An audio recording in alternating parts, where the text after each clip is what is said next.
Bien, alors nous allons commencer. Il est 1h30 de l'après-midi heure européenne.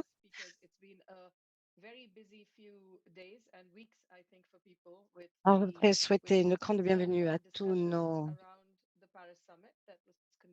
orateurs qui ont été impliqués dans beaucoup de discussions concernant le sommet de Paris qui a eu lieu la semaine dernière. Donc, c'est pour compléter les interprétations et les résultats qui ont émergé de ce sommet de Paris et pour le partager avec toutes les organisations intéressées aux questions de la finance internationale. Donc, nous avons qui organise euh, Cannes, Eurodad. Nous allons vous expliquer maintenant le format et comment nous allons organiser. Nous avons 5 orateurs. Je suis Meghna Abraham, directrice exécutive du Centre économique et social. Nous avons ensuite 2 tours de parole. Vous pourrez poser donc vos questions aux orateurs, puis nous ouvrirons la discussion à tous. Envoyez, s'il vous plaît, vos commentaires dans le chat et nous réunirons les questions pour ensuite les présenter aux orateurs et oratrices pour qu'ils puissent vous répondre. Nous avons l'interprétation. Choisissez le canal que vous préférez écouter, s'il vous plaît. Vous avez anglais, français et espagnol. Donc, nous entrons en matière tout de suite parce qu'il y a beaucoup de choses à discuter. Je voudrais tout d'abord vous présenter les orateurs et oratrices. La première personne qui va prendre la parole sera Yolanda Fresnillo. Yolanda gère les politiques de défense et de justice de la dette à Eurodat. Au cours des dernières dizaines d'années, elle a participé activement aux mouvements sociaux locaux, nationaux et internationaux et à des campagnes de financement du développement sur la dette, sur les droits humains et sur le féminisme. Elle a travaillé plus de 10 ans à l'Observatoire de la dette en globalisation en Espagne comme consultrice de recherche. Est-ce que vous pensez, Yolanda, qu'on a avancé au niveau quels sont les aspects les plus significatifs des conversations qui ont eu lieu dans ce sommet? Est-ce qu'on a progressé en justice climatique ou est-ce que ça a sapé les progrès antérieurs? De cette façon, nous allons pouvoir savoir ce qui s'est passé avec tout ce que nous a présenté M. Macron. Je vais commencer par la deuxième partie de la question. Les aspects les plus importants. La présidente française a présenté ce sommet comme un effort mondial, comme quelque chose qui pourrait nous unir pour arriver à transformer l'architecture financière mondiale. Cependant, la réalité, c'est qu'il n'y a eu aucun engagement, aucun accord à niveau mondial, ni pendant le processus de préparation, ni pendant ce sommet.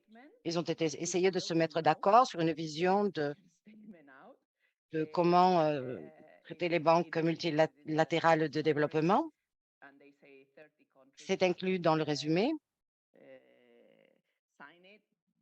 Vous pouvez le lire. Ils disent que les pays ont signé, mais ce que nous savons, c'est qu'il y a eu beaucoup de conversations à ce sujet. Et il n'y a pas eu, les pays du Sud n'ont pas été inclus dans le processus d'organisation de ce sommet. Donc, cette déclaration de vision, entre guillemets, ce résumé des conversations qui ont eu lieu sous la présidence française, c'est une vision centrée sur les pays du Nord. Et on le voit très clairement parce que on a vu qu'il y a eu différentes propositions des gouvernements du Sud sur le fait qu'il y avait besoin de transformer profondément l'architecture financière.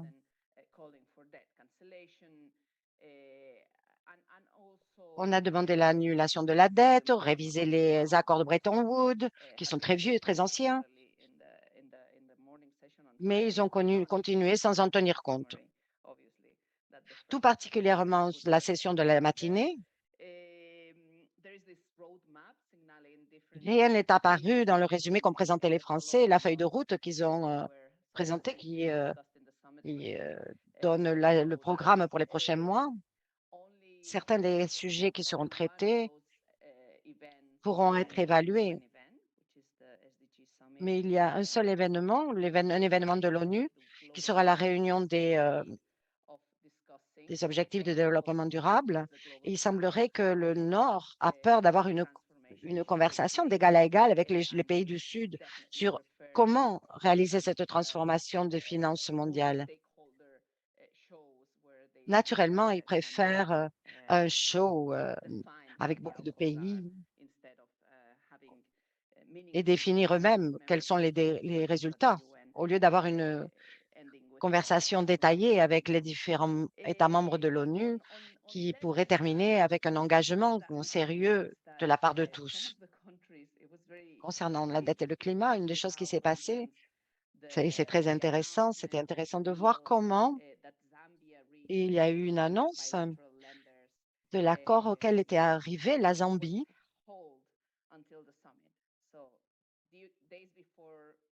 avec d'autres pays suite à l'accord. On n'en a pas parlé, on a attendu la fin du sommet. Ils ont appelé ça un événement international qui, suite à 2 ans et demi de négociations, mais ce n'est pas vrai. Il n'y a eu aucune annulation de la dette de la Zambie. Il y a eu une réduction des taux d'intérêt. Ils ont étendu le temps de paiement, le délai de paiement, mais rien, aucune partie de la dette de la Zambie a été annulée. Comme on disait, il n'y a pas de possibilité de justice climatique s'il n'y a pas d'annulation de tout ou partie de la dette de nombreux pays. Et c'est ce qu'ils avaient avancé.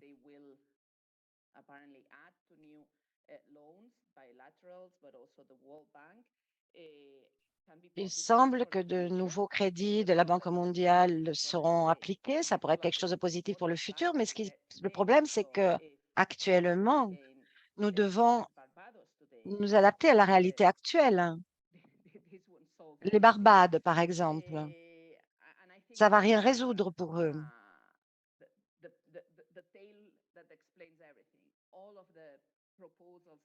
Je considère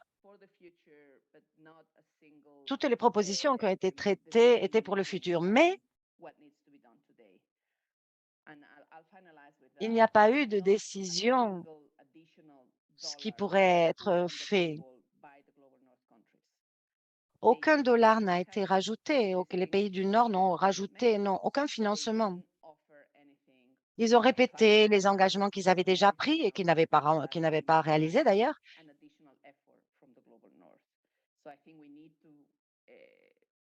Mais il faudrait que le Nord fasse plus d'efforts. Donc, nous devons dire clairement qu'il faut mobiliser des milliers de millions de l'initiative privée, mais ça, ils ne veulent pas le faire. Merci. Il me semble que c'est très important pour savoir quelle est la réalité de ce qui s'est passé. Maintenant, je vais passer la parole à Jayati Ghosh. Alors, Jayati, on n'a pas besoin de la présenter. Elle est professeure d'économie à l'Université du Massachusetts, à Hearst.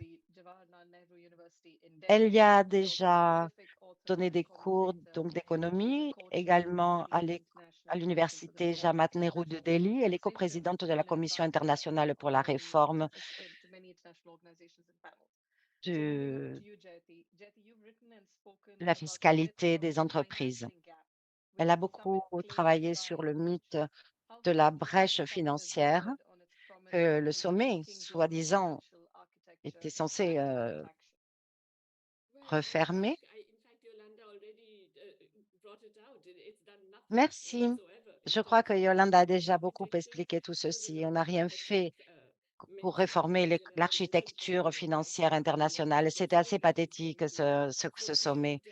Comme a bien dit Yolanda, le président Macron a dit qu'il allait pardonner certaines dettes, pas les dettes existantes, mais les dettes futures. Donc, mais à part ça, il faut oublier que les grandes promesses qu'on croyait qu'elles allaient être réalisées dans certains domaines, on pensait que certains domaines, comme c'était facile à réaliser, ils allaient le faire. On a écrit des lettres, on a essayé de soutenir, d'appuyer. C'était notre objectif. On a essayé. Je ne sais pas comment on peut continuer à faire ça, mais je voudrais parler d'un autre sujet, de le financement climatique, quelque chose que nous devons tous souligner.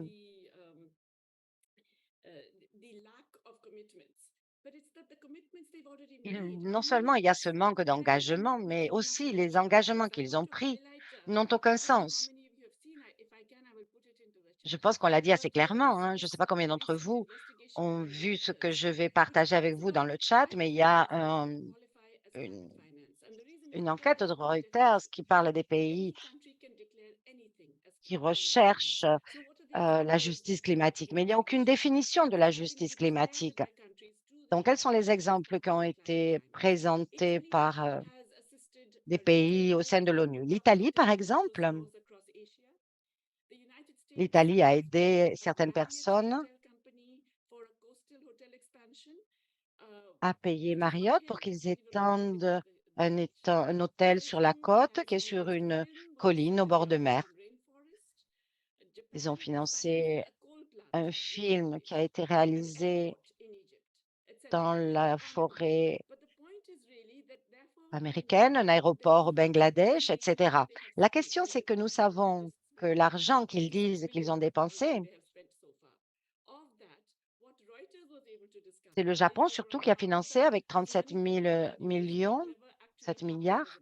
Mais c'est un argent qui n'a jamais été utilisé, qui n'a jamais été investi pour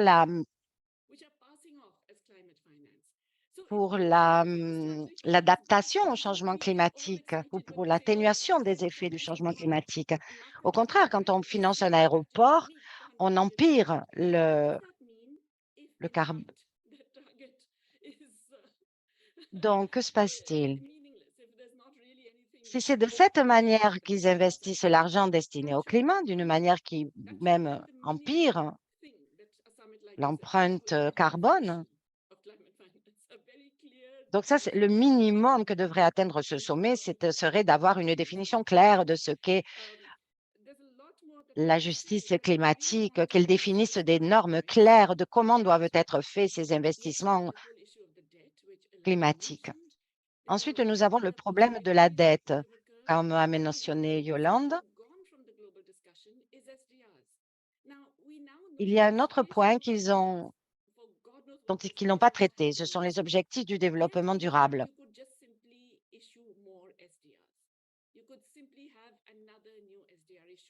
On peut faire beaucoup plus pour les objectifs du développement durable, les ODD. Par exemple, avec les droits de tirage spéciaux, on peut les faire les droits spéciaux. Les droits de tirage spéciaux ont été retirés du programme et ce sont des choses qui peuvent être très utiles. Il faut que nous le disions très clairement. Maintenant, nous allons passer la parole à Mariana Paoli. Elle a beaucoup travaillé sur le thème du financement à niveau mondial. Mariona, elle est leader de la défense du plaidoyer global de Christian Aid. Elle est coprésidente du groupe de travail international de financement global de Cannes. Pendant de longues années, elle travaillait sur le financement et sur la justice climatique. Comment est-ce que tu situerais les discussions du sommet dans le contexte des autres négociations de l'ONU sur le climat et des autres négociations visant à réformer les banques multilatérales de développement? Y a-t-il des propositions, selon vous, qui devraient être contrées ou promues?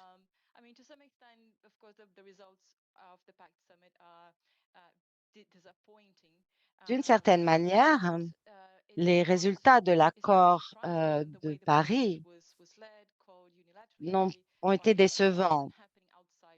Mais bon, ce n'est pas une surprise, hein, vu comment s'est tenu le processus, ça a été mené de manière unilatérale par la France. Elles n'ont pas inclus les pays, n'ont pas fait en sorte que tous les pays soient en égalité au moment de prendre la parole.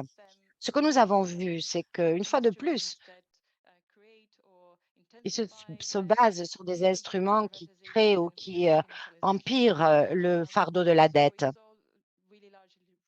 C'est une financiarisation de tout le processus d'adaptation au changement climatique.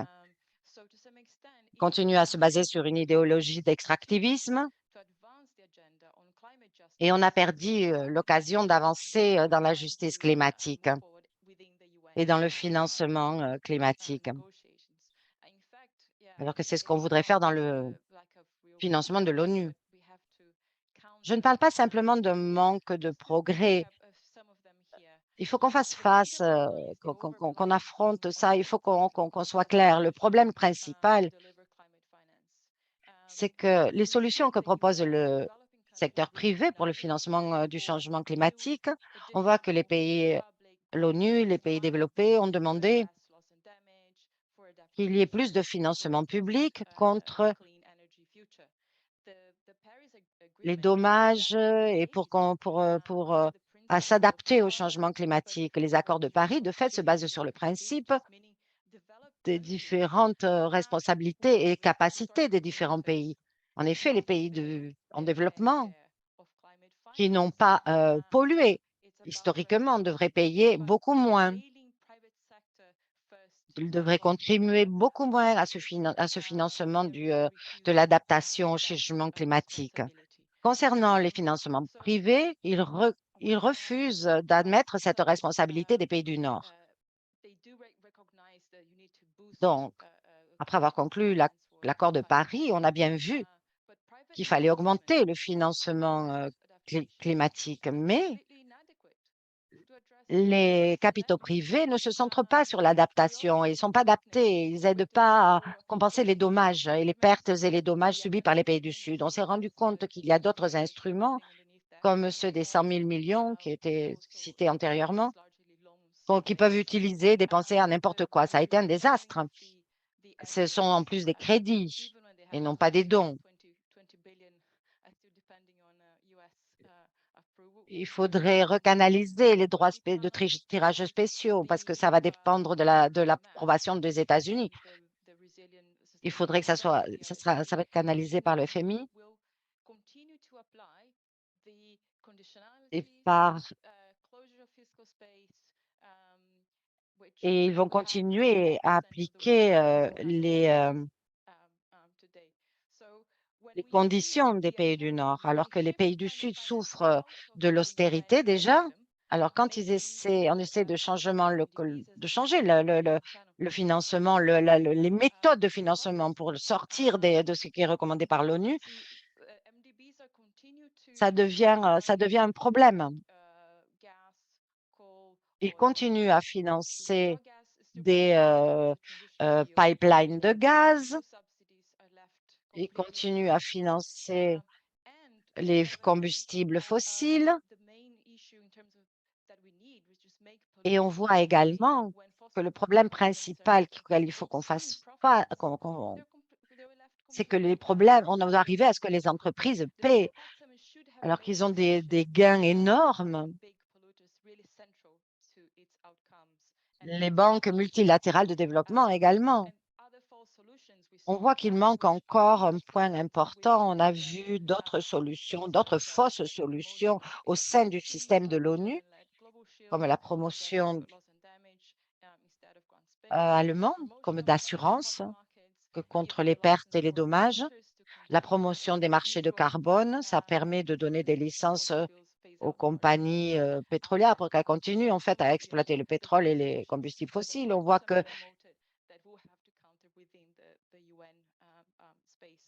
que le système au sein de l'ONU devrait, au moins au sein de l'ONU, être réformé.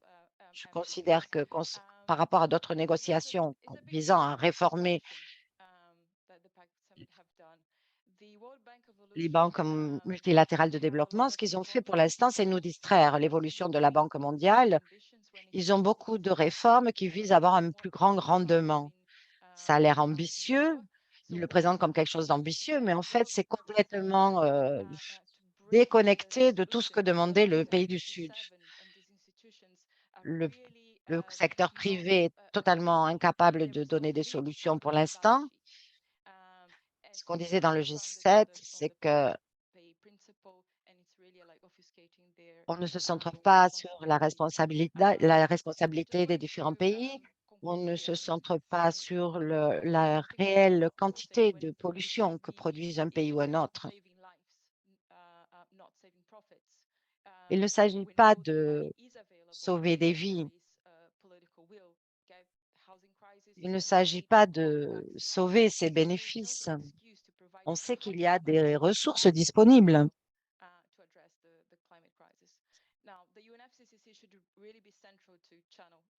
Ça sera vraiment central pour financer l'adaptation au changement climatique. Il y a une grosse divergence entre l'approche des pays en développement et ceux du pays du Nord. Donc, il faut qu'on avance dans nos actions, c'est ce qu'il faut qu'on fasse et insister sur ces points-là. Merci beaucoup, Mariana. Et on va passer à Carola, On passe la parole à Carola. qui est un économiste bolivien qui a plus de 15 ans d'expérience comme conseiller dans les organisations de coopération ainsi que coordinateur de son réseau. C'est un analyste dans le domaine de l'architecture climatique. Carola, tu as fait différentes propositions de réformes pour arriver objectifs de 2030. Est-ce que tu peux nous expliquer comment tu as utilisé ces ressources publiques pour arriver et combler les lacunes de ce gap linguistique? Merci beaucoup de me céder la parole dans ce cadre. Comme l'a dit Mariana, je pense que nos conférenciers précédents l'ont déjà dit, ce sommet n'a pas donné de proposition pour une vraie transformation de l'architecture financière.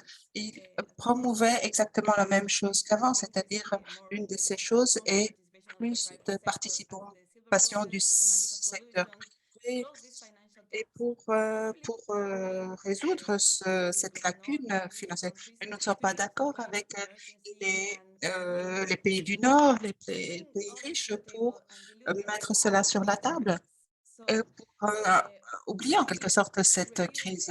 Lorsque nous avons vu la proposition, la feuille de route, nous sommes rendus compte que le secteur privé est au cœur de tout cela en utilisant des ressources, comme vous l'avez dit, pour promouvoir les finances, différents mécanismes comme le marché du carbone. Il y a des choses qui sont en fait des fausses solutions qui ne permettent pas de réduire les émissions. Il y a de nouvelles fenêtres pour les émissions, en fait. Et donc, nous ne sommes pas d'accord avec cette approche parce qu'elle ne va rien résoudre. Le secteur privé est souvent vu comme la grande solution, mais ce n'est pas le cas. Et cela est dû à 4 raisons. Parce qu'il y a des il y a moins d'argent qui est investi par le secteur public dans la résilience climatique, dans l'éducation, dans la santé, etc. Et les investisseurs privés sont guidés par les profits et à n'importe quel prix. Et comme l'a dit Marina, ça ne les intéresse pas d'investir. Ils n'ont rien à gagner dans cette chose que nous leur proposons de réduire. Et c'est une question d'adaptation. Et la préparation par décennie devrait être une vraie priorité. Voilà le genre de soutien dont nous avons besoin. Le soutien économique devrait se baser sur le financement public en ce qui concerne l'adaptation et les pertes et dommages. l'ONU dit qu'il faudra créer des marchés adaptés pour attirer des investissements. Mais ce n'est pas une solution. Il faut que nous fassions attention à cela parce que la crise peut empirer et il faut vraiment que nous trouvions une solution aux problèmes qu'ils ont trouvés. Et ils disent qu'il n'y a pas d'argent public, mais ce n'est pas vrai.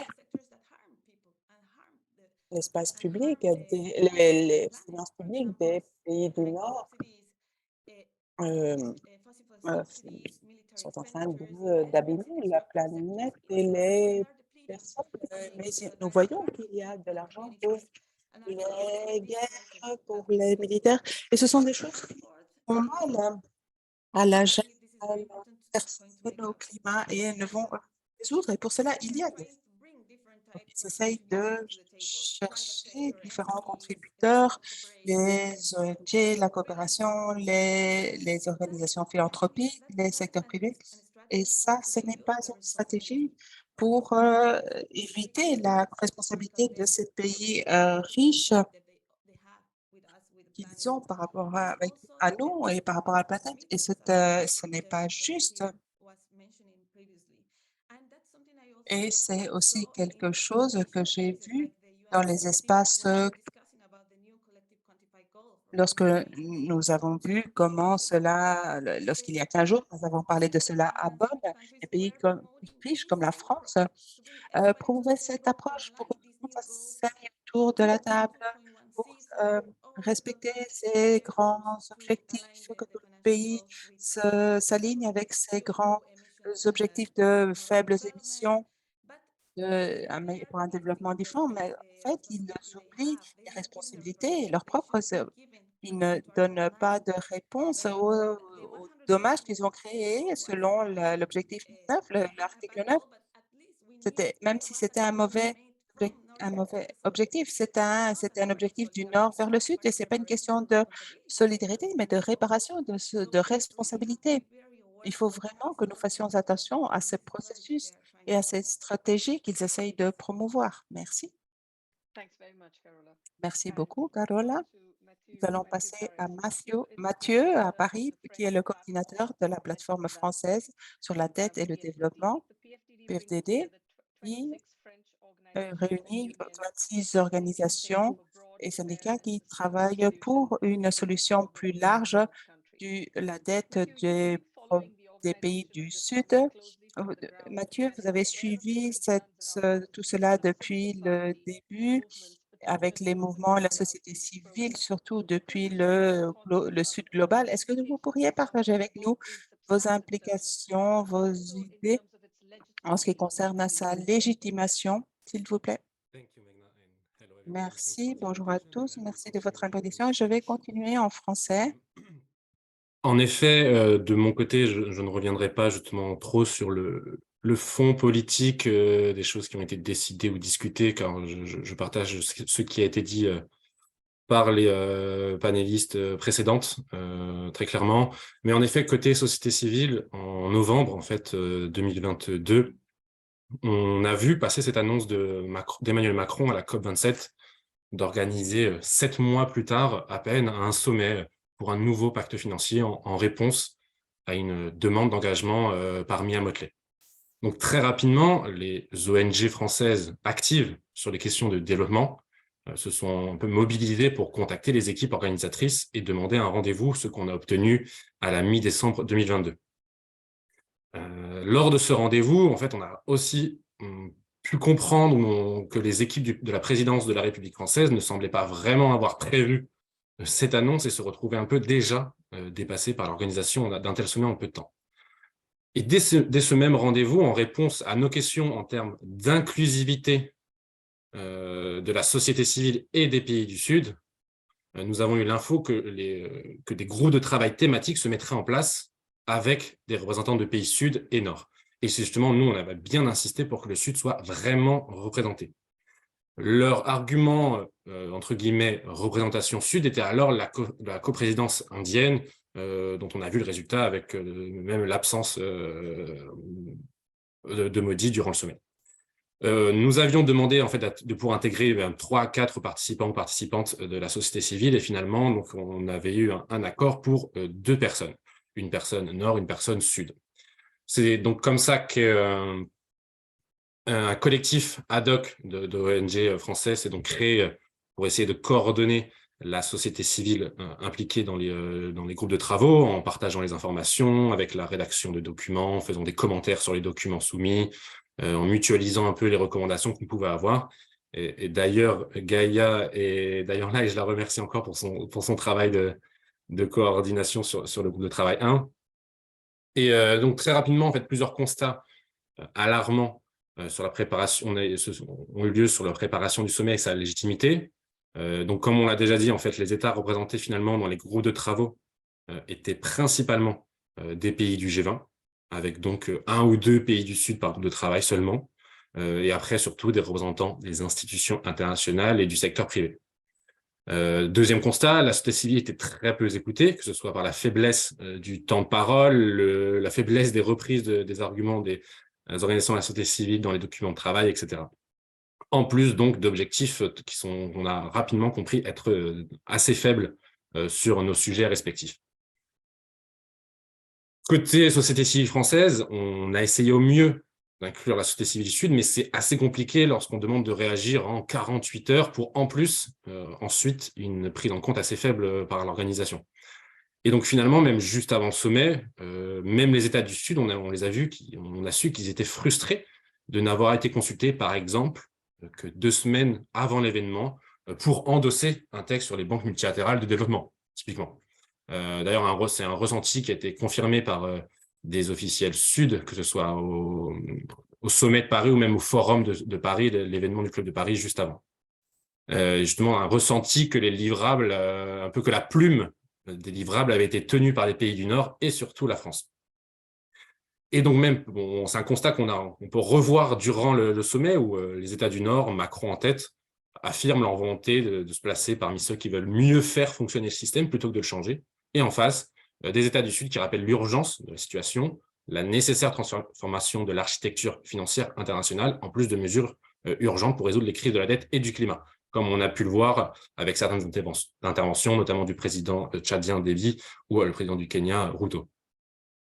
En tout cas, personnellement, alors qu'on avait, en fait, pour faire un constat un peu personnel, on avait évoqué dès décembre entre organisations françaises le danger d'un énième sommet Macron, c'est-à-dire un grand rassemblement diplomatique avec beaucoup de communication et très peu inclusif, comme en fait il y en a déjà eu des précédents durant sa présidence.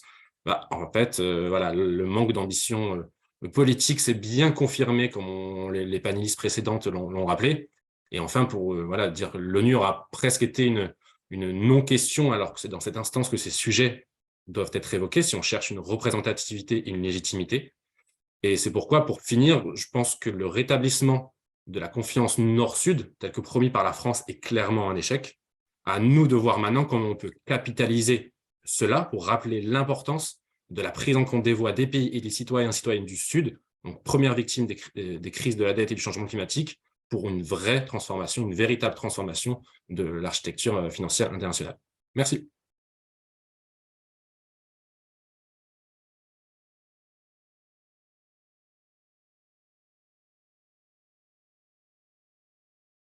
Thank you very much to all the speakers. And I'm just going to say Merci beaucoup à tous les conférenciers. Je vais vous dire quelque chose.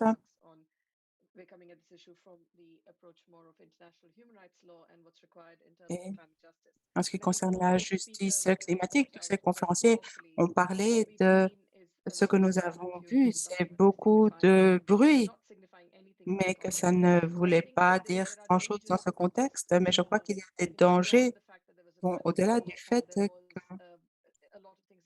y a beaucoup de choses qui sont et des promesses non tenues. Je crois que le problème, c'est l'approche que nous voyons. Il y a beaucoup de conférenciers qui ont parlé, comme Marianne et Carola, ont parlé de cela concrètement. Ce sont les États parlent des ressources pour la justice climatique ou c'est un domaine parle de charité ou d'approche volontaire et ce n'est pas correct. C'est un domaine où il y a toute une série d'obligations et toute une série de traités qui sont au cœur de ce qu'a dit cette charte, c'est-à-dire la coopération, l'assistance pour traiter avec les sujets globaux, surtout les droits humains et la nature. Ce que nous voyons, cette approche volontaire, et c'est ce que le sommet fait très bien. Ça pousse les avantages d'une approche volontaire, ça fait ressembler à quelque chose de bon. Et ce qui est encore plus dangereux, c'est que ça fait qu'on ait la sensation que sensation- ce- le fait que il y a un mythe selon lequel l'argent n'existe pas, mais il y a de l'argent, mais nous voyons un mythe qui est de plus en plus de mode et je suis désolée de dire que ce n'est pas seulement une question dans ce sommet de Paris, mais c'est aussi des choses que l'on voit au niveau de l'ONU, dans la réforme de notre il y a un mythe, on invente, ce sont des rumeurs qu'il n'y a pas de ressources et que la seule manière de trouver ces ressources, c'est d'utiliser de l'aide de financement pour diminuer le risque. Et ça, c'est très dangereux par rapport à ce qu'on a sur la table, mais c'est tout à fait faux et ça ne correspond pas à ce que la loi internationale demande. C'est un sujet dont nous devons parler, c'est une question de responsabilité et c'est la responsabilité de l'État qui a contribué au problème, qui a aidé à, retenir de l'information, ainsi que les entreprises ont été impliquées. Et pour de nombreuses années, on a été préoccupés à cause de la causalité, à cause de la difficulté, de qui était responsable de quoi. Maintenant, il est clair, et nous savons exactement quelle est l'échelle de contribution et les différences selon les différents acteurs, on a même pu quantifier ce qui serait nécessaire pour la réparation. Ce que l'on voit qui manque au niveau international, c'est la réparation. Il n'y a pas de déclaration claire il faut réparer. Il y a les effets de n'importe quelle autre crise où les causes de la crise étaient le comportement des pays du Sud et la manifestation de cette crise. On le voit maintenant dans les pays du global nord global. Et à ce moment-là, ce serait une question tout à fait différente de responsabilité, de mesures de correction, d'étapes et de pas à prendre pour que cela ne se reproduise pas. Et je crois que c'est certaines des choses sur lesquelles nous devrions parler. Mais c'est peut-être l'aspect le moins important de ce débat. Et je vais donc revenir à nos conférenciers et peut-être dans l'ordre inverse, en recommençant par Mathieu. Nous avons fait donc une petite réflexion sur où nous en sommes et quels sont les défis qui ont été identifiés.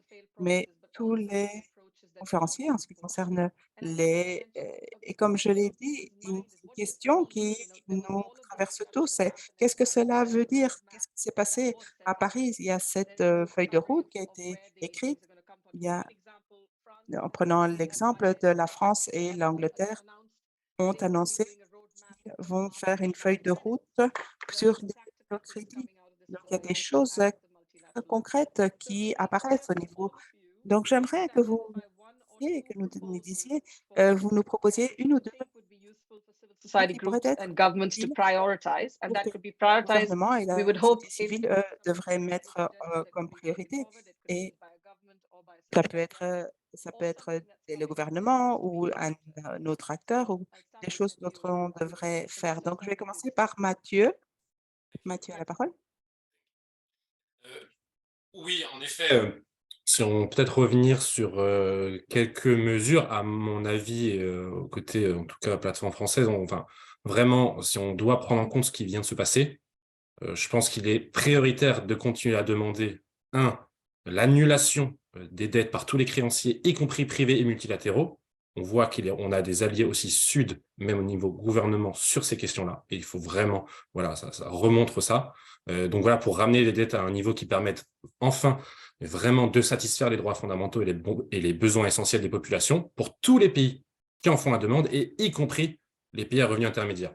La deuxième chose, je dirais, et voilà, en plus, pour l'instant, l'exemple de la Zambie tendrait à nous confirmer, mais de pouvoir aussi garantir la participation du secteur privé aux restructurations de dettes en adoptant des législations dans toutes les juridictions concernées qui exigent par loi que les prêteurs privés et que les créanciers privés se conforment aux accords d'allègement de dette convenus au niveau international. Et enfin, et surtout très rapidement, je pense qu'en profitant de ce que nous venons de voir et des cris d'injustice sur l'architecture financière internationale, les cris d'injustice de certains pays, comme on a pu voir avec le Kenya, le Tchad, la Tunisie ou encore même le Brésil, profiter de cela en vue, pourquoi pas, d'une nouvelle conférence internationale sur le financement du développement en 2025, pour de nouveau, sur le sujet de la dette, soutenir et œuvrer à la création d'un mécanisme multilatéral, permanent et indépendant de règlement de la dette souveraine sous l'égide des Nations Unies pour une résolution juste, transparente et complète, et surtout en dehors de ces sommets, de ces coalitions ad hoc, parce qu'il existe déjà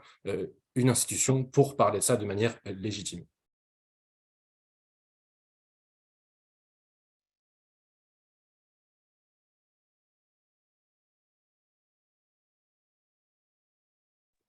Thank you. Thanks very much, Matthew. And I'm going to then look to... D'accord, merci beaucoup, Mathieu. Maintenant, je vais passer la parole à Carola pour qu'elle nous réponde à la même question. Merci beaucoup. Je suis tout à fait d'accord avec ce que disait Mathieu.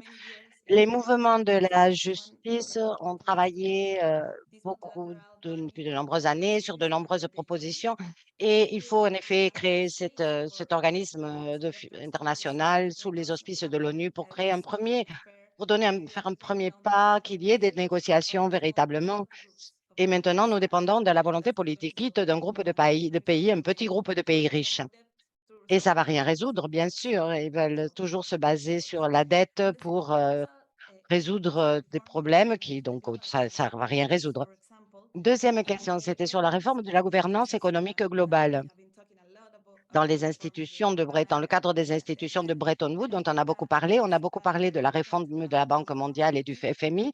Je considère qu'une réforme très importante serait de donner plus de représentation aux pays pauvres et vulnérables dans le processus de prise de décision. Maintenant, le conseil de ces institutions se forme en grande partie est mené par les pays les plus riches et ils reçoivent aussi des bénéfices quand il y a par exemple, sur les droits de tirage spéciaux, ils ont beaucoup reçu, ces pays riches, et les pays aux revenus moyens et inférieurs et faibles ont très peu reçu. Ces ressources, de toute façon, ont été très utiles. La TINDAD considère que ces droits de tirage spéciaux sont une solution et on demande que pour l'agenda 2030, ils soient inclus. On a publié récemment un rapport qui montre que ces ressources sont fondamentales pour les pays parce que ça permet de ne pas créer plus de dettes et il n'y a pas de conditionnalité, de conditions imposées pour qu'ils soient attribués. Maintenant, nous voyons des initiatives qui n'amènent qu'à plus de dettes, plus de crédits, plus de conditions, c'est-à-dire de conditionner plus l'économie. On les oblige à des politiques économiques. Et je vais partager un lien avec nos propositions et d'autres critiques que je considère importantes. Merci, Carola. Je voudrais vous rappeler que vous pouvez nous envoyer vos questions. Nous avons vu quelques commentaires.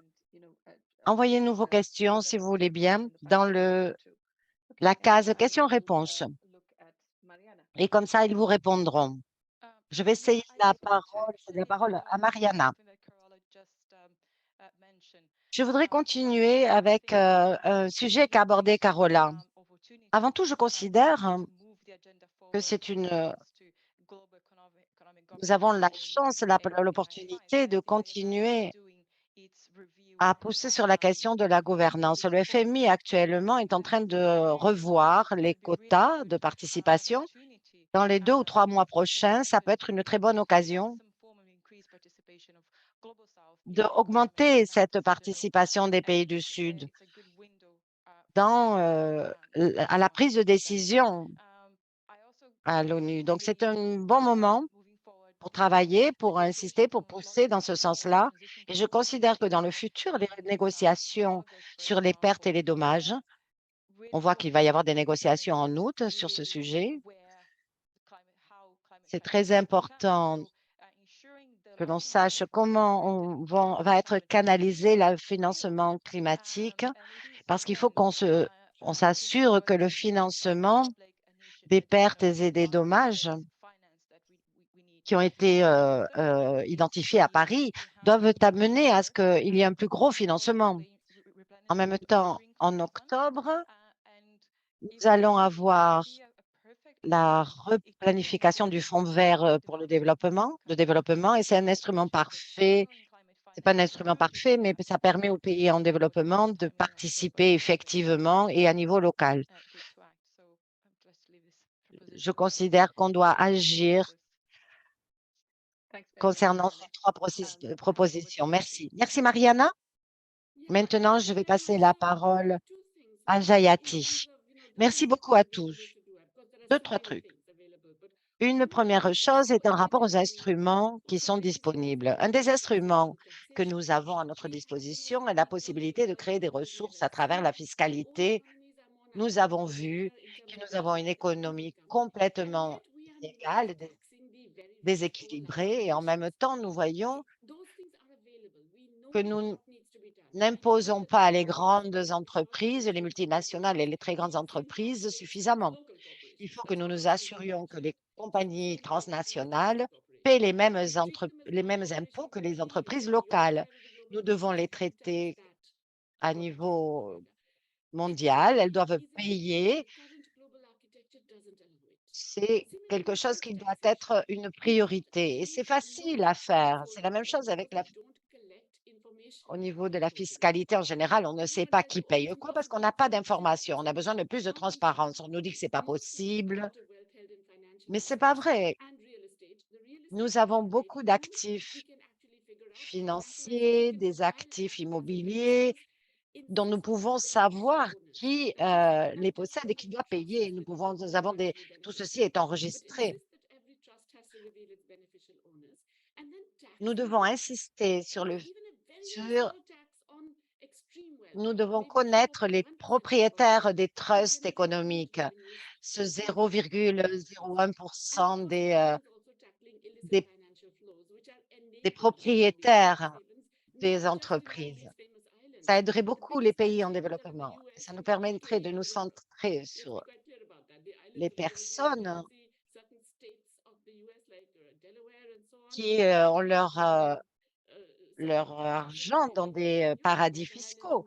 Nous voyons que la Cité en Grande-Bretagne ou au Delaware aux États-Unis sont des paradis fiscaux. Il faut que nous traitions ce problème des impôts qui ne sont pas payés, de l'évasion des impôts.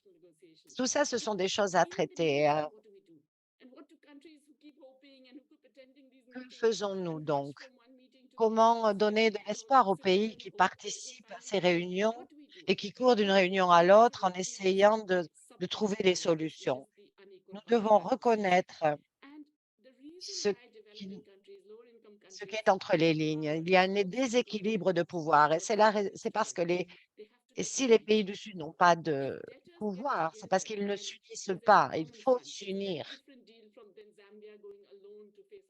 Si les débiteurs s'unissent, ce n'est pas pareil que si un pays réclame tout seul de manière indépendante. Les pays du Sud doivent s'unir absolument pour présenter une alternative.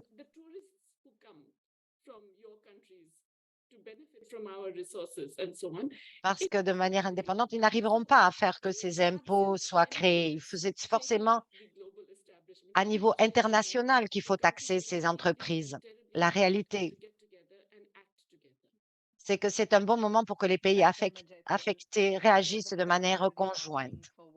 Merci. Des points qui ont été traités maintenant sont en rapport avec ce que nous allons faire au cours des 12 prochains mois. Beaucoup de nos organisations demandent ou soulignent qu'il faut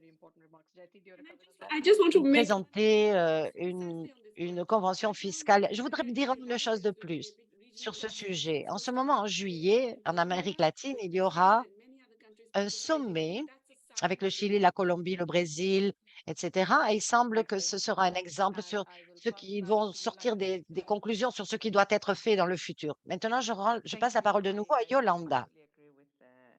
Oui, je suis tout à fait d'accord avec tout ce que vous avez dit.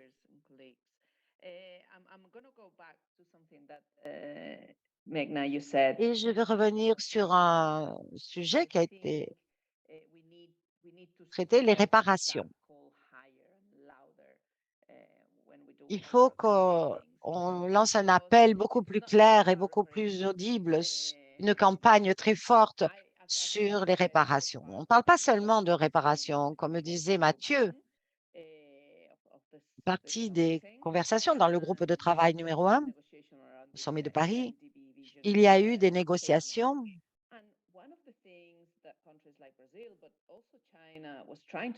concernant les déclarations des MDB.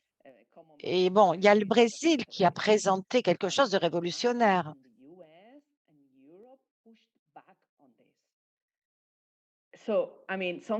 Il a dénoncé ce que faisaient les États-Unis, l'Europe.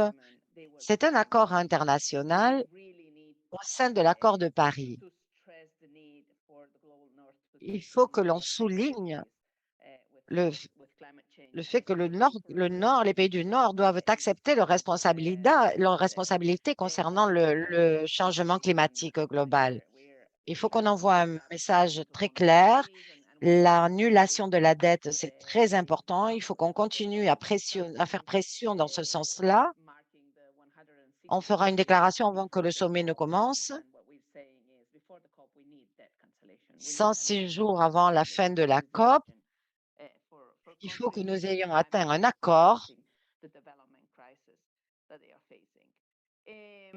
sur l'annulation de la dette pour réussir à faire les changements nécessaires pour s'adapter au changement climatique.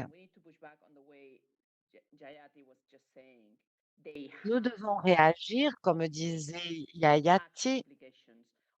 Les pays du Nord ont des obligations fiscales, des obligations concernant le climat, des obligations concernant les droits humains.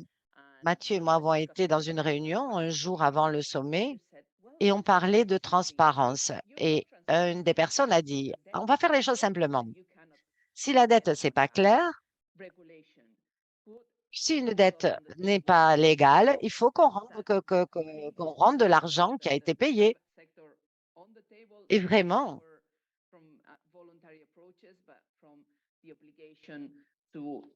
le secteur privé, on doit obliger le secteur privé à respecter ces normes, à les établir et les obliger à les respecter, parce qu'ils ne vont pas faire ça de manière volontaire. Eux, ils vont se centrer sinon sur les bénéfices, sur l'argent et non pas sur les personnes. C'est ce que nous savons tous. Ce qui a été dit, c'est qu'il faut une réforme, une transformation et non pas simplement une amélioration de l'architecture financière internationale. C'est une transformation profonde, non pas une simple réforme. Et cette question de le mettre dans l'optique de la gouvernance globale ne fonctionne pas. Les quotas au FMI, ils ne veulent pas transformer ça de manière profonde parce qu'ils continuent à diriger. C'est ce qu'il faut que nous arrivions à faire concernant l'architecture financière mondiale. C'est une opportunité, cette prochaine étape, et je vais utiliser la proposition de Jayati pour les pays du Sud et on va le proposer aux organisations de la société civile. On a vu que la seule manière d'atteindre les objectifs, c'est de nous unir et d'être très ambitieux. Une des choses qu'on a réussi à faire, qui s'est passé dans ce sommet, c'est que beaucoup des organisations de la société civile n'ont pas été suffisamment ambitieuses. Et quand on n'est pas assez ambitieux, on n'arrive à rien. Il faut qu'on soit stratégique, plus puissant.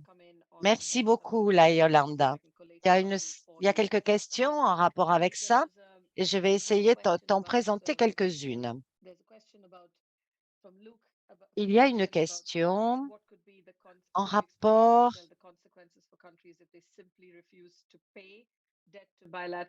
aux conséquences que ça a sur les pays. Quelles conséquences ça a sur les pays s'ils décident simplement de ne pas payer les dettes de manière unilatérale ou multilatérale? En même temps, il y a une question anonyme qui demande est-ce qu'on peut soutenir les efforts pour un cartel de débiteurs quand on tient en compte la puissance des organismes de crédit? On voit bien que ça dépend complètement des organisations de Bretton Woods et des pays du G7. Ensuite, il y a une question de Gabriel qui dit je suis contre les déclarations de coalition existantes et la politique internationale Les féministe. réponses ne vont pas être très courtes, Je mais ne bon, peux je vais essayer. S'il y a un pays qui ne paye pas, on l'a vu déjà dans le passé avec beaucoup de pays. Il y a une chose, par exemple, dans le cas de la Zambie, pendant la première année et demie où ils n'ont pas payé, les investissements dans les services sociaux ont augmenté puisqu'ils avaient les ressources à ce moment-là et ça a fonctionné. Et il en est allé de même en Argentine avec Dominion, mais les répercussions sur les relations internationales et le soutien ou le manque de soutien financier. Mais qu'est-ce qui se passe si c'est 10 pays qui ne payent pas? Et c'est ça la grande question. S'ils approchent cette négociation, on parle de choses tout à fait différentes. Et ce qui s'est passé, s'ils ne négocient pas, ils ne reçoivent pas de prêts AMF et peuvent peut-être trouver des ressources autre part. Mais l'une des choses, c'est qu'il y a des crises qui ont éclaté et lorsqu'ils n'arrivent pas à faire ça, il faut s'assurer que là, il y ait une souveraineté de l'alimentation, de l'énergie pour répondre aux besoins des citoyens. En ce qui concerne les agences de rating, elles qualifient les créditeurs privés, pardon, les marchés financiers. Et si on se base sur ces marchés financiers, ça veut dire on croit en ces instituts. Et il faut mettre de l'argent public sur la table et d'autres sources de financement et pas de marchés financiers. Il y a des demandes pour réguler tout cela, mais aussi pour créer une agence publique c'est une proposition que nous pourrions faire avancer, mais si l'on a confiance dans les marchés financiers, si on se base sur eux, c'est ce qu'on arrive. Et en ce qui concerne l'Allemagne, c'est pas vraiment l'Allemagne, c'est plutôt le Japon et les États-Unis. Nous avons tous les documents, nous pouvons vérifier si c'était aussi le cas de l'Allemagne. Je ne crois pas qu'ils aient été très actifs dans ce débat. Il y a aussi une question de Sarah Tippett sur le front Colombie-Kenya sur le climat et la nature. Nous n'en savons pas beaucoup. On a entendu juste parler du sujet, le sujet a été mentionné, mais je pense qu'il faut être, cela est lié à ce swap de dette que les marchés financiers mettent sur la table. Si c'est fait correctement, cela peut être utile pour certains pays, mais ça ne va pas résoudre leur crise. Si le niveau de crise est très élevé, ça ne sera pas une solution. Et je crois que le problème, c'est de voir cela, ça pourrait être plutôt un écran de fumée plutôt qu'une vraie une vraie solution. Thanks very much, Yolanda. And I'm Merci going to beaucoup, turn Yolanda, et je to vais Carola me actually, tourner because vers a few people Carola, are speaking up on that on the private parce sector. qu'elle a And I des think the questions big sur le one secteur privé. aren't we letting the private sector Est-ce que fulfill nous how they laissons look at it le as secteur privé? accountable for their role, Est-ce qu'ils and sont therefore there responsables may de also leur be questions rôle? on how do we push Et back des on this questions sur private la manière financialization dont when it comes on to sector avance dans ce domaine. Carola? Je pense que les taxes, les impôts sont un bon instrument pour faire que le secteur privé soit responsable, surtout les grands polluants. Les impôts, il faut savoir que 1% des groupes les plus riches émettent le double de CO2 que la population la plus pauvre. Il y a une énorme différence d'émissions produites entre les riches et les pauvres. Les taxes internationales sur les corporations, nous avons vu qu'il y avait des millions de profits qu'ils font chaque année et la manière dont ils abîment la, la planète, mais on ne leur demande pas de faire quelque chose, mais au moins ils devraient payer. Et on en a parlé pendant ces discours, il faut taxer et demander que cet argent puisse financer des fonds d'adaptation ou de donner des bourses des subventions à certains pays. Je pense que c'est important. Et en ce qui concerne la manière d'éviter cette financiarisation, cette promotion du secteur privé comme il faut que nous nous unissions. Je suis d'accord avec Yolanda qui dit que la société civile doit travailler ensemble et je suis très heureuse de voir les mouvements de justice climatique qui travaillent ensemble et d'aligner les demandes et de mieux comprendre les relations entre les uns et les autres et l'importance de comprendre l'urgence et le fait que nous n'avons pas de temps pour gérer ces crises qui se succèdent avant d'arriver à ce point de non-retour.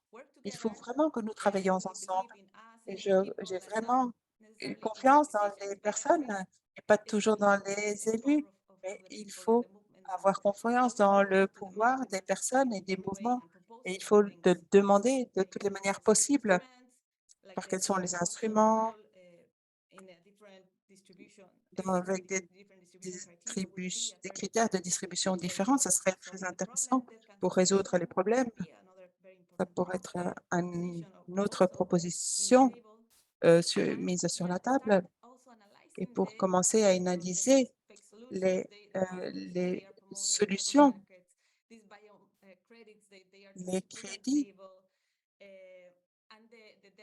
nature swaps, the nature climate swaps, that we have proven that they have a very small potential to reduce pour the réduire le problème de la dette et analyser le cas de l'Équateur, qui est considéré comme le grand cas de succès. Et j'ai vu beaucoup de problèmes liés à la transparence, l'ingénuité, s'il y a des tierces parties, comme par exemple des intermédiaires dans ces opérations. Donc, il faut être très attentif à tout cela. Merci beaucoup, Carola. Mariana, je voudrais aussi te poser quelques questions.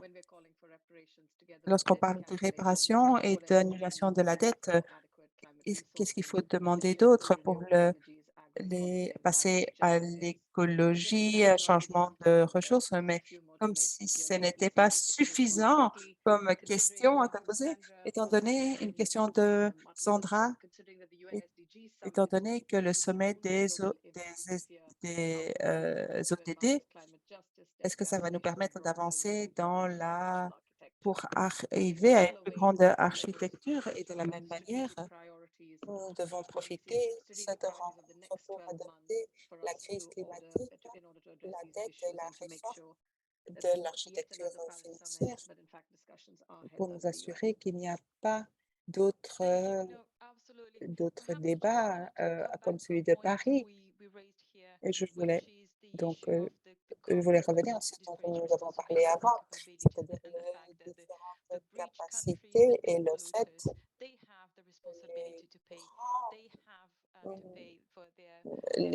que ce sont les grands qui doivent payer la partie qui leur correspond. Ce n'est pas seulement une question de taxation de tout cela qui était mentionné. Et il faut que ce soit les pollueurs qui payent. Et il faut donc plus de taxes, mais il faut que nous assurer que ce soit l'argent public qui, qui touche la manière d'arriver aux finances climatiques pour arriver à la transition. Et dans ce sens, je suis tout à fait d'accord avec Carola. C'est vraiment incroyable que nous ayons une justice économique et de gens qui travaillent ensemble sur cet agenda, sur la transformation du système. Mais il faut continuer à travailler ensemble sur d'autres dans le futur, en relation avec, avec la région au Maroc, par exemple, ou ce qui se passe sur Internet l'année prochaine. Ça pas juste 4 mois, mais 18 mois pour définir comment le système financier va, à quoi il va ressembler après 2025. Et c'est indispensable.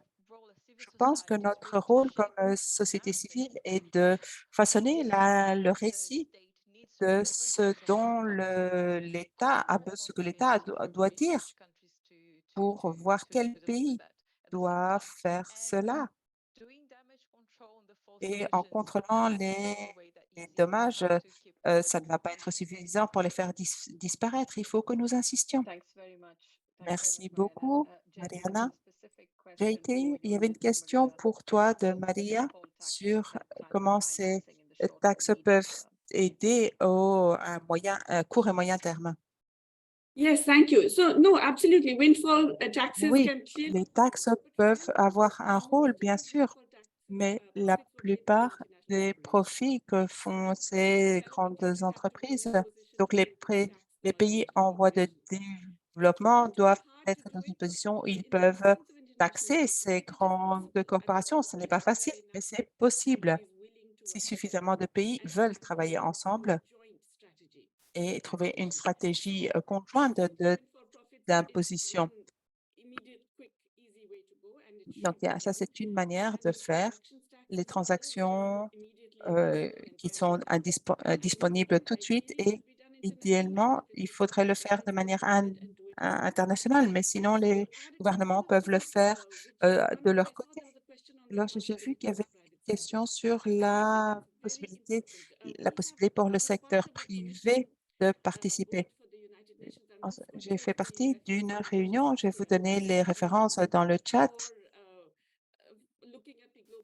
pour regarder l'architecture générale et nous avons fait une série de recommandations pour l'architecture du financement et pour les gouvernements de cette planète. Et ce qui était très important en ce qui concerne la gouvernance pour la planète, c'est la responsabilité des participants privés. Ce n'est pas suffisant de dire que les États doivent être responsables. Il faut une responsabilité plus générale, incluant les secteurs privés. Je voudrais aussi souligner ce sujet. C'est tout à fait vrai ce que Mariana ou Carola vient de dire. Ça ne fonctionne pas comme ça devrait le faire. Mais même dans dans les histoires qui ont fonctionné, ils ont passé beaucoup de temps sur le processus technique. Donc, le processus a la moitié de l'argent que nous aurions dû avoir sur la réduction de la dette à travers sa manière de gérer cela. Et tout cela devrait être géré par des banques de développement international. Il ne faudrait pas qu'un pays paye. C'est ridicule. Dernier point que je voulais aborder, les gouvernements agissent très rapidement lorsqu'ils pensent qu'il y a un danger systémique. Nous l'avons vu au mois de mai. En une semaine, la banque de la société de la Silicon Valley ou le Crédit Suisse, on casse toutes les règles, on nie donc les gouvernements européens parlent de toutes ces règles, etc. Mais tout à coup, en une semaine, En une semaine, lorsqu'il y a un problème systémique, peu importe, tout se résout très rapidement. Et indépendamment de la quantité d'argent il faut faire sentir ce genre d'urgence. Et on n'y arrivera pas si on est juste un pays une petite aide utile ou un pays du sud de l'Afrique. Il faut être unis. C'est la seule manière où nous allons obtenir des changements. En ce qui concerne les ONG, je crois qu'il y a différents amis des ONG ici. Ce sommet est la culmination d'un procès.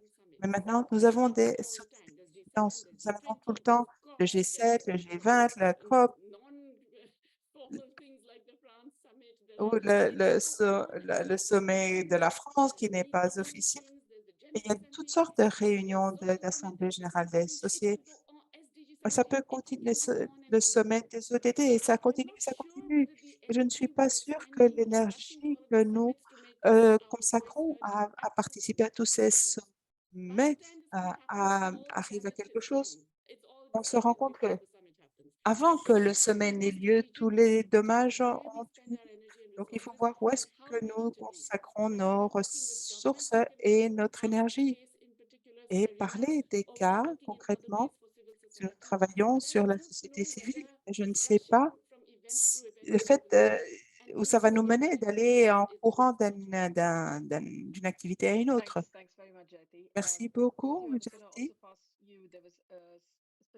Mathieu, je voulais vous passer la parole sur une question de Federico sur l'annulation de la dette, étant donné l'échec des pays pauvres qui ont lancé une initiative pour annuler cette dette. Il y a une autre question intéressante d'Emma sur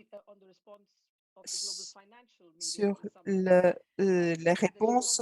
Elle dit qu'on peut répéter ce qu'a dit M. Macron, mais qu'il faudrait mettre l'emphase sur la différence entre le nord global et le sud. Est-ce que peut-être cela pourrait nous aider à voir les choses plus clairement et d'être plus ambitieux? Pour revenir sur la première question, justement sur un peu le quid des annulations post-IPPTE, donc IPIC en anglais, en effet, et c'est pour ça que nous, on continuera en fait à le dire, toutes ces discussions-là doivent avoir lieu dans un cadre onusien, c'est-à-dire un cadre d'égal à égal, où il n'est pas question en fait que ce soit juste des pays riches qui décident en fait quel effort ils vont faire ou non en fait, vraiment pour d'où l'importance en fait de revenir à des discussions onusiennes. Mais plutôt surtout sur la couverture médiatique, je parlerai surtout celle en tout cas en France, plus qu'à l'international, même si j'ai vu quelques déjà articles, notamment du Guardian, etc., mais j'ai pas vu non plus 15 ou 20 articles sur le sommet. En fait, je trouve qu'il y a un point intéressant, c'est qu'en amont, en tout cas côté français, avant l'événement, vraiment, les médias français avaient repris le dossier de presse transmis par la présidence française, pas loin du mot à mot, mais en disant c'est un événement international, les grands de ce monde seront là, ça va changer le monde, les sujets à l'agenda sont ceci, ceci, ceci, ceci. Et dans les contacts que j'ai eus avec des journalistes après l'événement, ou vraiment juste après l'événement, c'était un peu à chaque fois tout ça pour ça. Tout ce bruit autour de l'événement, on pensait à une révolution de l'architecture financière internationale, et au final, on voit que chaque fois qu'ils demandent à des gens côté société civile, alors qu'est-ce que vous en pensez, tout le monde répond, on est extrêmement déçus, les ambitions sont très faibles. Mais par contre, ça a remis le sujet à l'ordre du jour. Ça, pour le coup, en effet, s'il y a peut-être un petit point positif à y voir, c'est que, en tout cas, sur les sujets financement et développement, et notamment dette, si je prends l'exemple du côté français, c'est un sujet qui n'apparaissait plus dans les médias depuis des mois et des mois, voire des années, à part au moment où un pays fait défaut. Le reste du temps, il n'y avait pas de questionnement de fond sur les questions de dette internationale. Donc, je pense qu'en tout cas, il y a la couverture médiatique a eu un regard critique après l'événement, peut-être pas avant. Avant l'événement, en effet, il n'y avait pas vraiment de regard critique, mais après, je trouve qu'en tout cas, du côté français, ça a vraiment été critique et vraiment, ça a remis le sujet à l'agenda, même et remis le sujet dans l'opinion publique.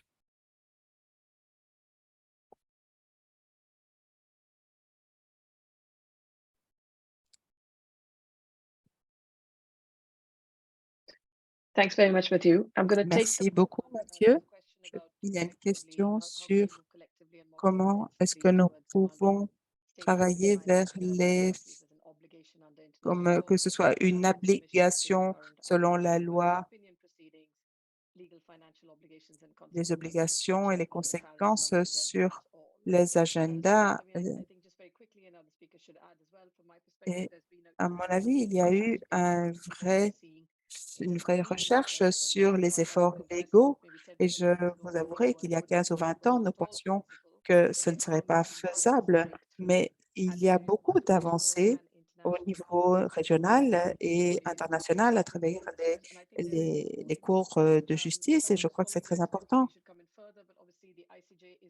Le SG est plus restrictif sur ce qu'il prend, donc, mais il y a de l'espace pour rechercher plus de collaboration et nous avons des possibilités actuellement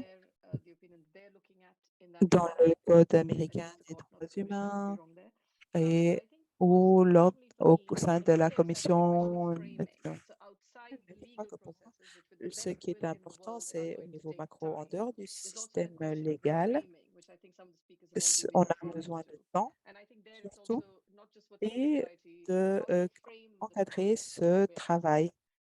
Comment est-ce que nous encadrons cela nous, en tant que société civile? Comment est-ce que nous demandons un cadre et comment est-ce que nous pouvons rentrer dans dans ce cadre?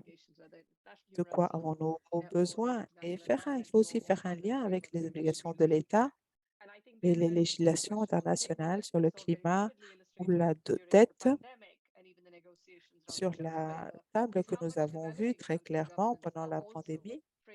Les gouvernements des espaces, comment est-ce qu'ils encadrent leurs demandes? Parce que c'est un sujet qui a pris beaucoup de retard. Merci, Gabriel. Le secteur privé est en train de mener à bien de nombreuses initiatives qui permettent à ce secteur privé de devenir privé et qu'ils rendent des comptes dans le cadre des droits humains. Et nous avons vu très peu de cas, cependant, de demande de responsabilité. Les lois sur la diversité, par exemple, sont très liées aux activités d'un groupe d'entreprises précis, avec des actions d'entreprises dans l'agriculture, de l'extraction, avec toute une série d'effets nocifs sur la biodiversité, mais on parle très peu de tout cela. Et on devrait vraiment parler beaucoup plus, qu'il y ait des rapprochements qui se basent sur la conservation, avec toutes les ramifications possibles. Je crois qu'il est important de mettre l'accent sur ces obligations et l'assistance internationale, l'assistance des coopérations sont une obligation pour répondre concrètement à ce genre de questions. Et je crois que tous devons être responsables. La question sur l'Afrique lune est liée au fait qu'au Mali, on est conscient qu'il n'y a pas de contenu clair en ce qui concerne la position climatique, mais on dirait aux grands pollueurs d'établir un fonds pour arriver à cela. Et la deuxième question de justice climatique est que pense-t-on du Kenya, les leaders, et qu'est-ce que devraient faire ces pays pendant les prochains sommets au Maroc, par exemple? Qui veut continuer? And it was not just in the last session, but in different sessions you could see Je vais répondre à la deuxième partie. Les conditions des différents leaders du Sud de remettre en cause et d'affronter le Nord, en fait. Nous avons tous ces présidents très forts parlant sur le sujet de la dette. C'est impressionnant. Une des choses, c'est de donner écho à ces voix de tous ces présidents qui ont pris la parole de façon si forte. Nous devrions relayer leurs paroles et être actifs, faire savoir. Nous devons pousser dans le sens de leurs réclamations. Thanks very much. And Jyoti has to leave early. So Jyoti, thank you so much for joining us. We really appreciate it. Thank you for all your fantastic remarks and interventions. Thank you. Jyoti est là, elle va partir. Donc, merci d'avoir été avec nous. À bientôt. Mariana, sur les plus grands pollueurs et sur le fond, la responsabilité des États, ce sont les États qui doivent faire ça. Rien n'arrête les pays riches en ce moment. Rien ne les empêche de taxer les plus gros pollueurs. Et c'est vraiment lié avec les manières de comprendre la finance climatique. C'est quelque chose qui doit au Sud en termes de développement pour être capable de faire une transition vers un futur durable. Et donc, une des choses les plus importantes à traiter serait ça. Et une des choses qui, pour moi, je suis contente que les médias ont vraiment repris ça. Des pays du Sud, certains ont pris la parole de manière très, très claire. Ils n'étaient pas du tout d'accord avec ce programme, avec ce que voulait faire Macron et les pays riches. Ils ne se sont pas comportés en personnes qui demandaient, s'il vous plaît, ils n'étaient pas en train de demander la charité, ils ont été très fermes. Ils ont bien dit qu'il fallait s'asseoir à la table en tant qu'égaux. Ils ont été assez critiques et face dans la perspective de la COP au Maroc, le sommet au Maroc, il faut qu'on soutienne en effet ces arguments. Merci, Carola. Tu disais qu'il y avait une question spécifique qui t'a été envoyée. Comment faisons-nous face à la capacité des pays à niveau local de... Okay, I wanted to build on what Yolanda was mentioning about the African leaders first, please. Je pense que nous devons apprendre également des pays africains, des autres pays. Nous devons travailler ensemble. Le groupe africain est un bloc très fort dans les négociations au sein de l'ONU. Dans ECOSOC, il y a un processus en route qui a apporté beaucoup au niveau des conventions sur la taxation. Et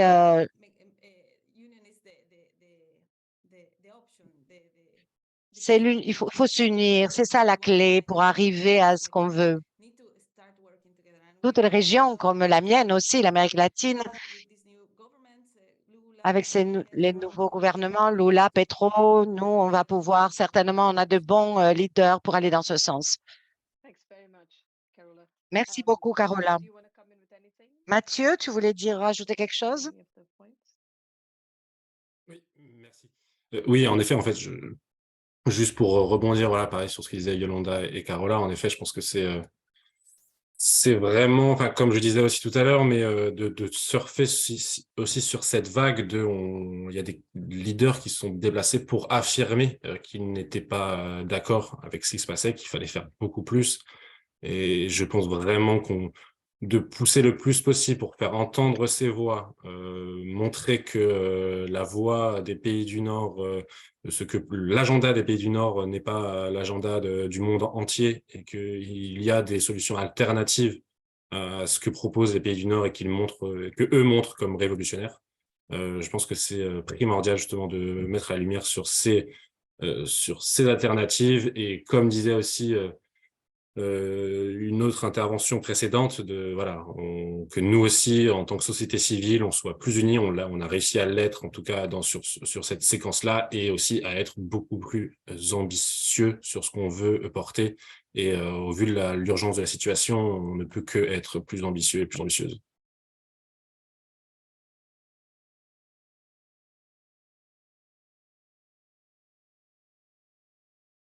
Thanks very much, Matthew. And we have a question from Teresa Anderson. Merci beaucoup. Il y a une question de Teresa Allison. Elle demande